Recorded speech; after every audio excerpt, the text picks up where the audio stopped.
From CBS News Bay Area, this is the Evening Edition. Well, did you feel it?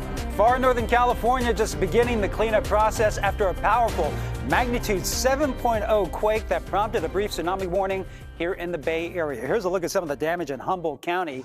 Just an absolute mess inside this grocery store with all those canned goods just flying off the shelves. This is video from Ferndale, one of the cities near the epicenter. We got this video of the Victorian Inn from the editor of the Ferndale Enterprise. Look at all the mess, broken bottles all over the floor, and it appears one of the doors actually fell off of its hinges. And the quake was centered just off the coast of Cape Mendocino, south of Eureka. The tsunami warnings have since been lifted, but it did spark some tense and nervous moments all along the Bay Area coastline. Some schools were even evacuated as a precaution. We begin our team coverage with Wilson Walker live up in Humboldt County. So, Wilson, how's it looking up there? I know they had a lot of damage, especially in Ferndale. Well, you know, Ferndale, a postcard of a town, is feeling a little Groundhog Day with all of this. We'll get to that in a minute, but yeah, a big shake here in this quaint little community on the coast. A lot of people spent hours today cleaning up. You saw the Victorian Inn over there. We'll show you that later tonight at 6 o'clock, the cleanup job they have done there. But hard to gloss over the fact that this just keeps happening here in December. And so this isn't just one quake. People are sort of comparing this quake to the last one, to the one before that. It's kind of earthquake season here in Ferndale.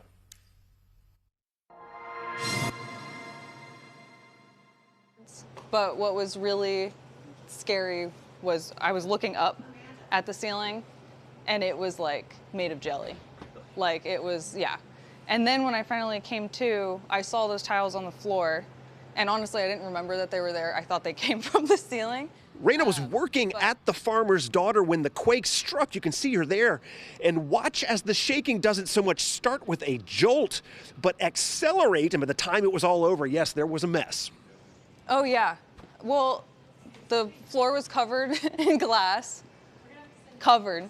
And we have a lot of condiments and stuff, so it was like glass and goo and mixed everywhere. And if the farmer's daughter sounds familiar to you, this is the exact same establishment we were standing in back in December 2022 when the area was struck with what some are calling an even stronger quake. Funny story, my husband was out of town, so it was like whenever he leaves, we have an earthquake. So last night it was like 1 o'clock, 3 o'clock, 5 o'clock, no earthquake. And then it's like, well, it's light now, almost light. So, okay, now we're okay to have an earthquake because he's coming home today. And then, sure enough, we have earthquake. Look, most of the businesses around town have cleaned up. Others still have some work to do. But another jolt in another December has a lot of locals comparing quake notes. Yeah. The last one was more angry and aggressive feeling, I'd say. But I've never been in a store this packed before ever in an earthquake. So that was new. Yeah, people kind of, saying that the last one started with that big push that kind of came through town, really knocked stuff around. And this one was more of a long kind of rolling quake. If you've been through enough of them, they're all different. And here in, this part of Humboldt County, you're used to dealing with quakes that push the 6 and up towards 7 mark, which really is remarkable, Ryan. Talking with folks, everybody kind of laughing about the sort of the seeming routineness of now. There was a quake here last December, smaller scale. I think it might have been around 5, if I have that right. So December is earthquake season in this part of California. Everybody kind of having a sort of nervous chuckle about that. I think the anniversary of the 2022 quake was the 20th. I think that would be like a week and a half away, but. Obviously a big shake here, and we'll show you more of it coming up at 6 and 7 o'clock. I love the town has that sense of humor where they can brush off a 7.0. But I was curious, we've seen that cluster of aftershocks. Have you felt any of those since you've been up there? Haven't felt anything, and a number of folks mentioned that there were really a couple strong quakes sort of together right around late morning. And they said it made for an interesting experience to have one quake and then sort of a big couple shakes right after it. Told a lot of folks did run out into the street as this was going on because it lasted a little while. You can see in that surveillance video, she walks a little bit, kind of notices what's going on, and then the real shaking sort of started. So a lot of folks have noted that you got a little heads up that something was going on here before the real shaking started, and that can be pretty helpful if it gives you a chance to get on your feet and get moving. All right, well, Wilson Walker live in Humboldt County. Thanks for joining us. Here's a look at some more of that damage up in Humboldt County. A big mess inside this grocery store and several homes in Ferndale, and just a similar scene in a small community of Redway in Humboldt County. The quake knocking off all sorts of stuff off the shelves at this shop mart. Thankfully, no reports of any injuries. And once the tsunami warning went out coastal, communities up and down Northern California, well, they sprung into action. But in Pacifica, those fleeing to safety got trapped in a major traffic jam. That, of course, along Highway 1. Kelsi Thorud is live in Pacifica with more on the tense moments this morning, what officials are saying about the response. So it was a bit of touch and go there for some people. How, Kelsi?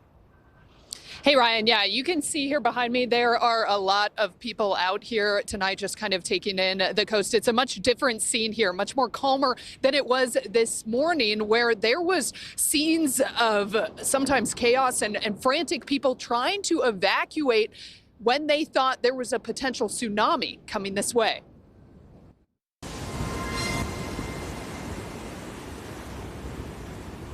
Frightening moments for thousands of people in Pacifica as they race to higher ground fleeing the tsunami zone. I grabbed the dog, I grabbed my passport. That's about all I could get my hands on, and then got out. And as I was driving out, the police and fire trucks were blaring down the street with their sirens. Students evacuated from schools closest to the ocean. Our chopper was over Oceana High School as students lined up outside on the football field waiting to be bussed inland. The evacuation causing a nightmare on roads. Cars backed up for miles on Highway 1 trying to get out of town. There was helicopters flying overhead. The fire department was honking their horns, putting up barriers. There's no travel or traffic allowed down these streets while this is going on. So it was a very real sense of urgency. Police and fire officials could be seen clearing areas closest to the beach. Then, just over an hour after the tsunami warning went out, it was canceled. Pacifica Mayor Sue Vaderloss says that alert was music to her ears. And people have been knocked into garages just from king tides or regular sneaker waves. So with a tsunami, it could have been really bad. Mayor Vaderloss says the city and county will now be evaluating the evacuation response. She says she knows about the traffic issues getting out and wants to work to improve that. We could use additional freeway services and something to help our freeway, because obviously if it was backed up and something happened, people could have been injured, hurt, anything could have happened. The mayor also says the city's tsunami warning sirens did not go off, causing confusion for some residents who got alerts on their phones but still weren't sure if they should evacuate. The mayor says the county's Department of Emergency Management is in charge of those sirens. It's something that I'm sure they're going to debrief about after all of this is all settled down and decide whether or not those alarms should go off with the warning or not. And the mayor says that she's expecting the city will learn why the county decided to not turn on those sirens here in the next few days. It's also one thing to note that the mayor is actually in her last few days in office. She says the new administration takes over next Monday. They will be the ones, she says, who will move the city forward and make it better prepared for what could potentially be in the future another tsunami. Brian. Yeah, hopefully they can just learn from this one. All right, thanks, Kelsi Thorud, reporting live in Pacifica. Well, a bit further south, the Santa Cruz Harbor also went on high alert following this morning's tsunami warning. It was hit hard by the tsunami in 2011 that followed a catastrophic earthquake in Japan.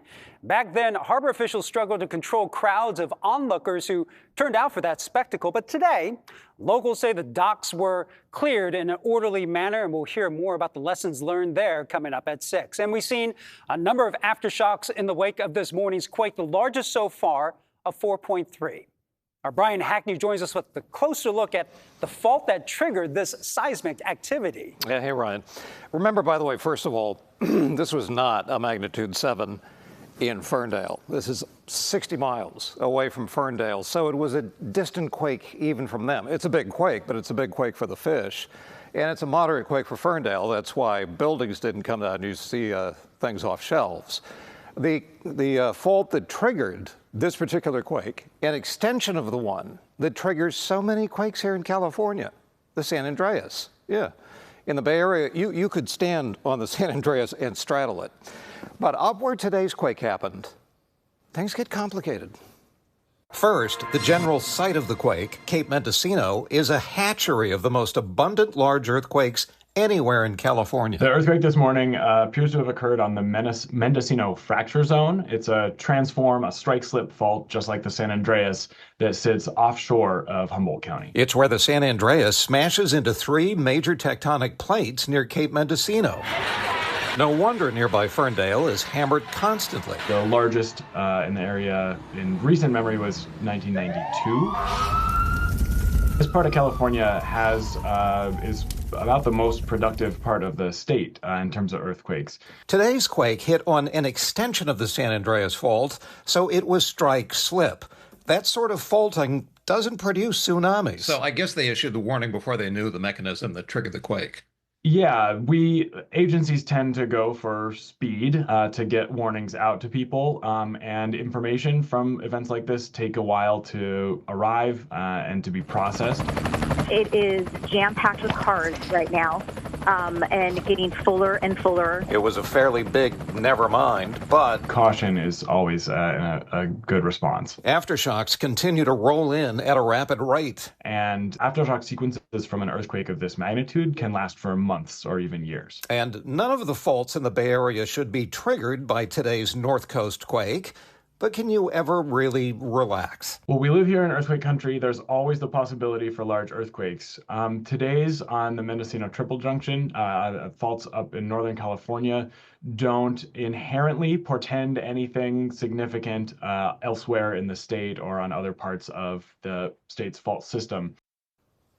Yeah, I think the big story in the wake of this, Ryan, is the tsunami warning. Because even when I heard about it this morning, I thought, what? Magnitude 7. That's not a small quake. But Paul was just showing me that even up near the epicenter, the tsunami that was actually produced was that big. Even when we had our biggest quake, the 1906 quake, in 1906, it's a magnitude 7.8. We got there's not a lot of tidal information, but from what we can see in the historic record, even with a magnitude 7.8, right out the Golden Gate, produced a tsunami of like 8 inches. So I think they're going to go back and say, maybe we need to do things differently because people were terrified. Sure. I mean, kids in classrooms, those phones are all going off at the same time and the kids don't know what's up. Parents are told to go to schools and evacuate. And it was literally for nothing. I mean, you've got to pay attention to the agencies once they release these bulletins. But boy, did it get people's attention. So you worry that when you really need those warnings, next time folks are going to say, and that would be bad. Well, and just for perspective, I mean, the one that's ingrained in a lot of people's minds is Japan and the Fukushima. Well, yeah, Japan was a totally different thing. But how large was that quake? Oh my gosh, Japan's quake. Are you talking about the Fukushima? Yes. Quake? Yeah, that was on the order of, it was like around a magnitude 8. It was a thrust fault. Well, you got a magnitude 8 and a thrust fault. Yes, it's tsunami time. The Indonesian quake in December of 2004, same thing. This is a magnitude 7, and you drop a rock into the pond parallel to the coastline of California. In Caledonia and Sausalito, they'd close the roads to traffic, and I'm thinking, how are you going to get a tsunami inside Richardson Bay in Sausalito? So it certainly got people's attention, but you do want to get people's attention when it counts. Can't always tell at the outset. Yeah. But wow, I think that's one of the big stories. Maybe they need to make a few adjustments. Maybe. They're going to go back and look at it, I'm sure. All right. Yeah. All right. Thanks, Brian. All right, Ryan. Well, for updates on any aftershocks and a look at more of the damage up in Humboldt County, just head to KPIX.com or download the free CBS News app.